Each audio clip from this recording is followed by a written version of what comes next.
Mayong buntag mga ka-farmer.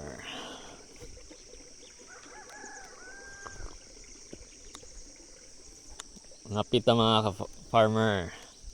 So kagabi nag-ulan man. So i-check nato ni kung magbunyag bata or dili na. Kay marag okay naman siguro di bunyagan bay. Nato lang. Kahapon nag-spray tag foliar mga ka-farmer. Para mo tutambok na ni sila. So puli okay naman ang kustada sa atong bagong transplant mga ka-farmer. So murag malabong na ni siya puhon. So by next week i-fertilize na sad nato ni kay para tambok na jud siya. Tini-cultivate nato.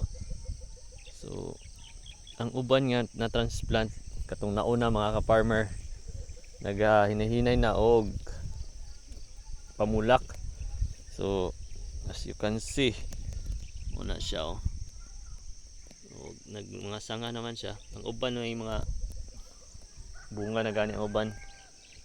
So mao na ang plastada sa atong tanom.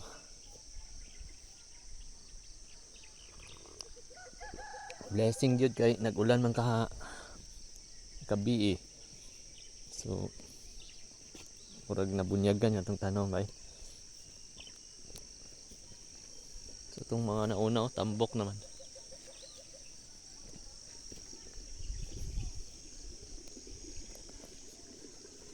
So, dirita.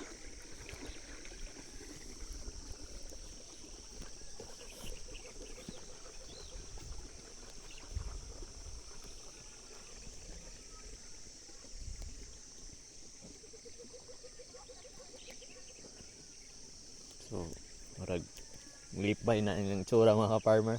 Grabe kay init diri mga ka-farmer kay murag pikto na siguro El Nino ni. So dire pa nato na doon man nato ni hawan dire. Kuha natin masagbot sa atong gintanom nga kalamansi na buhi na mga ka-farmer oh. So dapat tayo laing tanom dire. Tamna na itong mga bulak ni dire sa gilid para lindot atong area.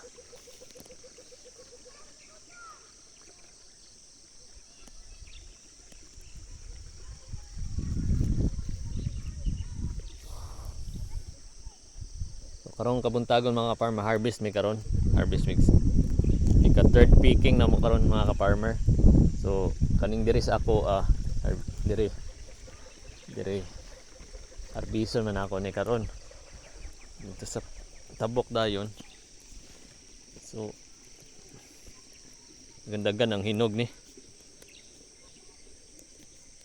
sobra ni sako siguro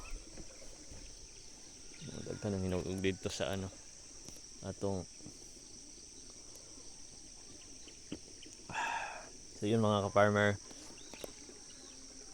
So have a blessed day ahead mga ka-farmer.